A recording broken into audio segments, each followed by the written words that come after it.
You know, that coming from the understanding that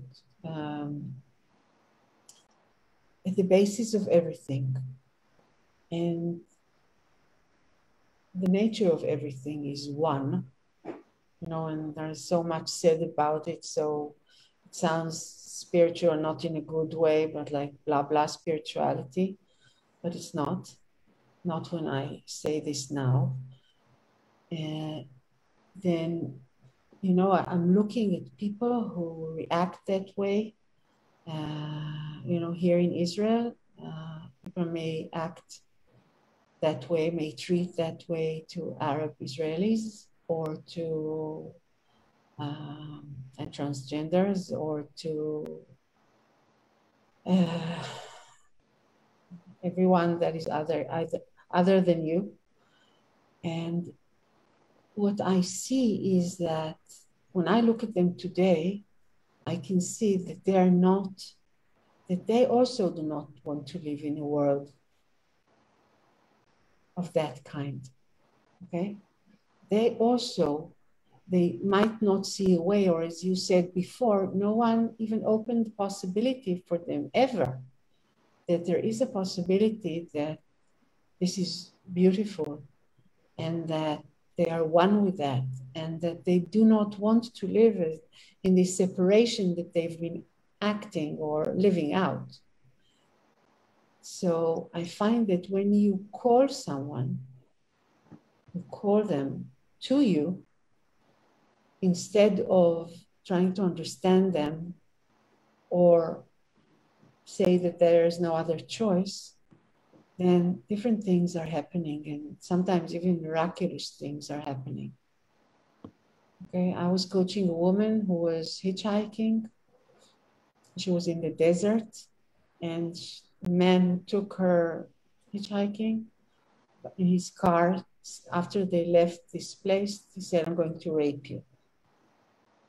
Okay, and there was the desert, it was dark, and she knew that she cannot run away from the car because she was with no water, nothing on her.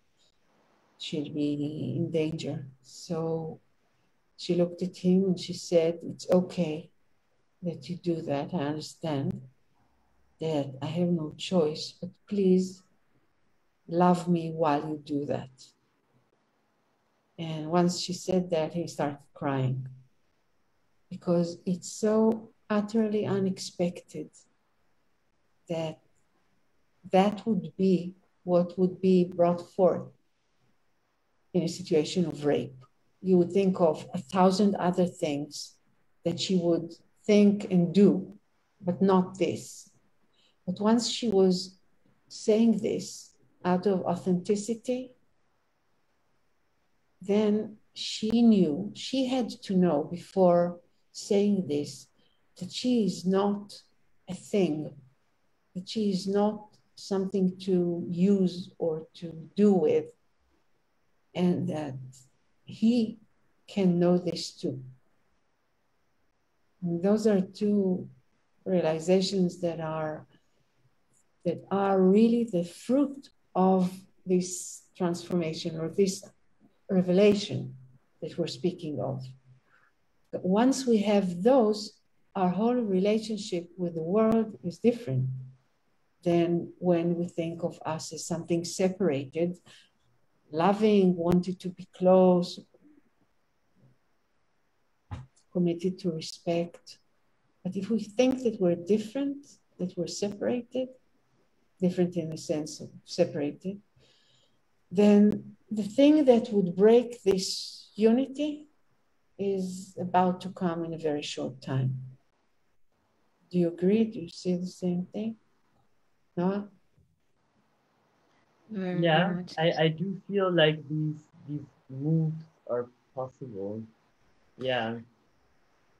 Um, I've definitely had situations myself where um, of different kinds where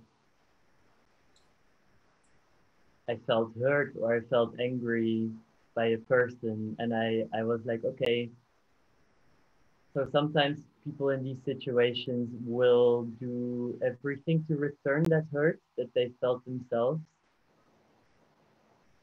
but I can maybe find it in myself to turn it around.